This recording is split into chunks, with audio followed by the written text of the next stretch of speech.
Hi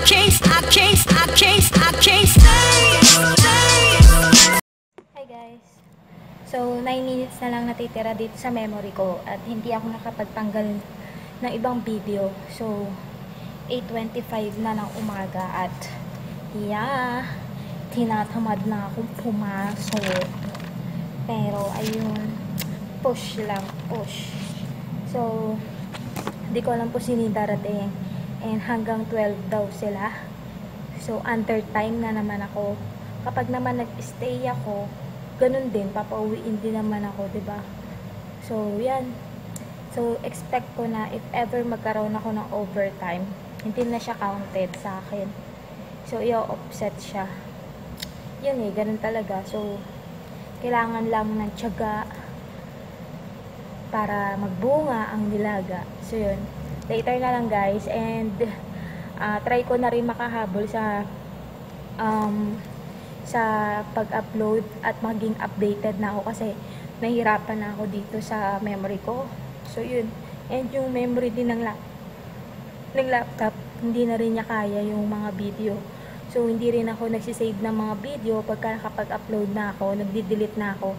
Wala akong sinisave na kahit na ano, pati picture. So yun. Later na lang.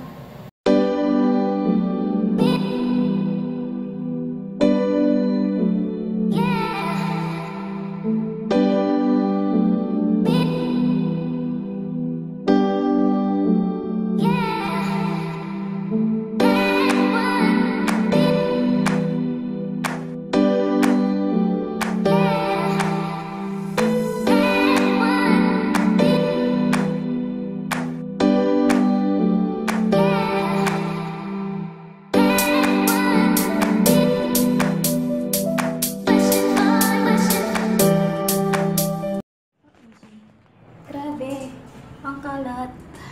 So yan, tapos na at ayusin ko na to. Pero bago yun, tatanggalin ko muna lahat yung mga nakasaksak na aircon. Itong nasa unahan na malaki, tanggal na. Tapos ito, tanggal na din. Patayin ko muna to. Yan. So masyado nilang inusog yung table. Grabe. Tapos yung binta na nasa kabila. Sana makaya ko siya. Kaya na. Yun. So, doon ako nagkakamali madalas. Yung, alam mo yun, yung merong nagmamadali. Tapos, may nahabol din silang shoot sa labas. So, yun. Buti na lang nakapag-reply kagad yung manager ko. Kaya, nagawan na ng paraan. So, sana this time wala akong palya. And yun. Patay na yung aircon. Wala nang electric fan. Patay na lahat.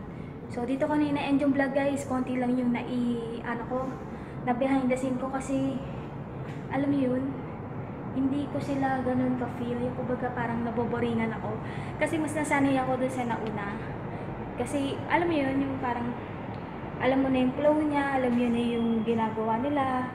Tapos yung cameraman nila, yung mga nauna, ano mo na, ka-close mo na, ganun. So, sa kanila kasi parang kinakapapa, may something na ganap na kailangan ulitin, kailangan ganito. Alam niyo yun, yung parang magbusisi na mabagal. Parang ganun. Opinion ko lang naman. Kasi, yun yung nakikita ko.